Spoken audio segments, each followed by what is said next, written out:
امام محمد باقر رحمۃ اللہ علیہ، ان کے والد کا نام تھا امام زین العابدین، ان کے والد کا نام تھا حضرت امام حسین، ان کے والد کا نام تھا حضرت علی المرتضیٰ رضی اللہ عنہم اجمعین۔ حضرت امام محمد باقر رحمۃ اللہ علیہ، ان کا نام محمد تھا، باقر ان کا لقب تھا۔ باقر کہتے ہیں کہ بہت زیادہ گہرائی کا علم رکھنے والا انسان، زمین کو کھود کر موتی نکالنے والا، بڑا کشادہ اور وسیع علم رکھنے والا انسان۔ اللہ تعالیٰ نے ان کو علم بڑا گہرا اور وسیع عطا فرمایا تھا۔ بڑے بڑے لوگ آتے، ان سے سوال پوچھتے اور یہ انہیں تسلی بخش جواب دیتے۔ ایک مجلس کے اندر امام طاؤس رحمۃ اللہ علیہ آئے اور انہوں نے حضرت امام محمد باقر رحمۃ اللہ علیہ سے چند سوالات کیے، اور وہ سوال بھی بڑے عجیب کہ بندہ سنے تو حیران رہ جائے۔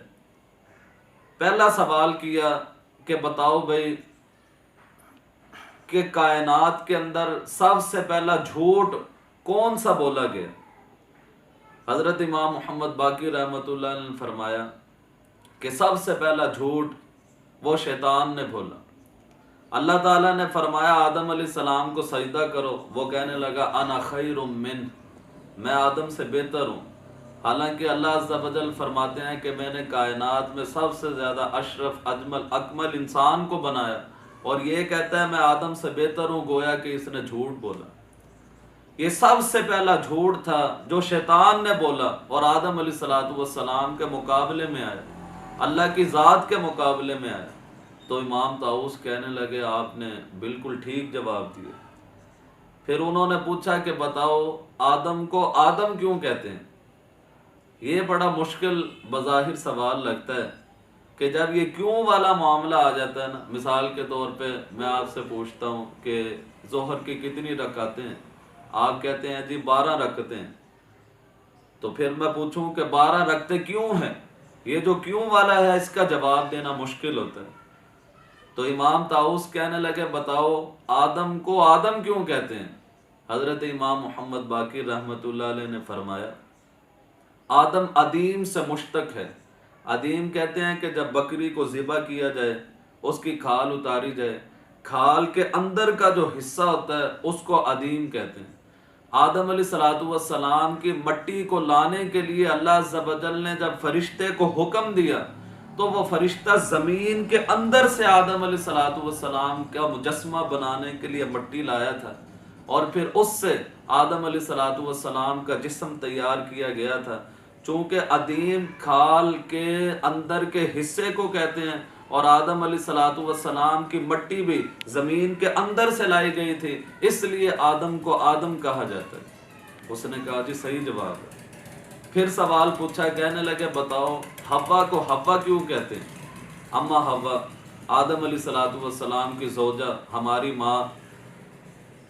تو حضرت امام محمد باقر نے فرمایا دیکھیں حوا یہ حی سے مشتق ہے، حی کا معنی زندہ۔ آدم علیہ السلام آرام فرما رہے تھے، ان کی بائیں پسلی سے حضرت اما حوا کو پیدا کیا گیا، چونکہ زندہ کی پسلی سے پیدا کی گئی اس لیے حوا کو حوا کہتے ہیں۔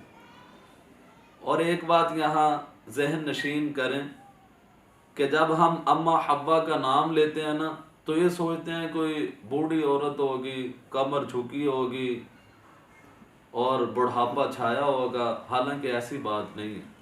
جس طرح کائنات کے اندر اللہ تعالیٰ نے یوسف علیہ السلام کو بہترین قسم کا حسن و جمال نصیب فرمایا، اسی طرح اس دنیا کے اندر اللہ عز و جل نے اما حوا کو نہایت خوبصورت اور حسین بنایا تھا۔ پھر اس نے سوال پوچھا کہ جی بتائیں ابلیس کو ابلیس کیوں کہتے ہیں؟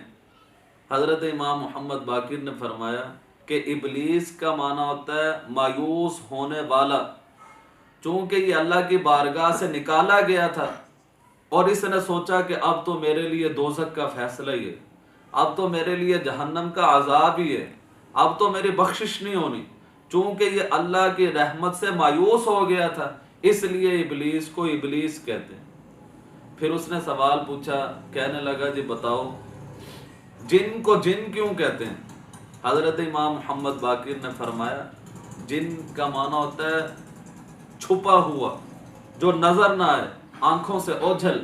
قرآن پاک میں بھی اللہ فرماتے ہیں فلما جن علیہ اللیل رآ کوکبا، کہ رات آئی دن چھپ گیا۔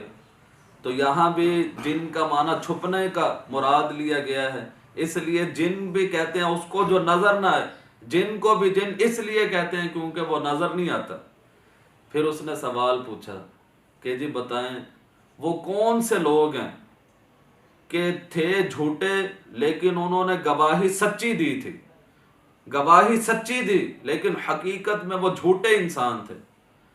حضرت امام محمد باقر نے فرمایا اذا جاءك المنافقون قالوا نشهد انك لرسول الله والله يعلم انك لرسوله والله يشهد ان المنافقين لكاذبون، کہ جب منافقین مکہ مکرمہ میں نبی مکرم حضرت محمد مصطفیٰ صلی اللہ علیہ وسلم کے پاس آئے اور انہوں نے کہا کہ ہم گواہی دیتے ہیں بے شک آپ اللہ کے سچے رسول ہیں، تو انہوں نے یہ گواہی دی لیکن اللہ فرماتے ہیں بے شک وہ جھوٹے ہیں، انہم لکاذبون، بے شک وہ جھوٹے ہیں۔ اور جھوٹے کیوں ہیں؟ اس لیے کہ گواہی کہتے ہیں زبان سے اور دل سے جس کا اقرار کیا جائے، وہ صرف زبان سے اقرار کرنے والے تھے، دل میں ان کے منافقت تھی، اس لیے انہوں نے گواہی تو سچی دی لیکن حقیقت میں وہ جھوٹے انسان تھے۔ پھر سوال پوچھا کہ جی بتائیں کہ وہ کون سی شخصیت ہے، وہ کون ہے کہ جس پر جھوٹا الزام لگایا گیا لیکن وہ انسان بھی نہیں ہے، فرشتہ بھی نہیں ہے، جن بھی نہیں ہے؟ اب بڑا عجیب سوال پوچھا کہ جھوٹا الزام جس پہ لگا لیکن وہ جن نہیں، انسان نہیں، فرشتہ نہیں۔ آپ کو پتہ ہے کہ جھوٹا الزام لگے گا تو یا تو پھر جن پہ لگے گا یا انسان پہ لگے گا، ان میں سے کوئی بھی نہیں۔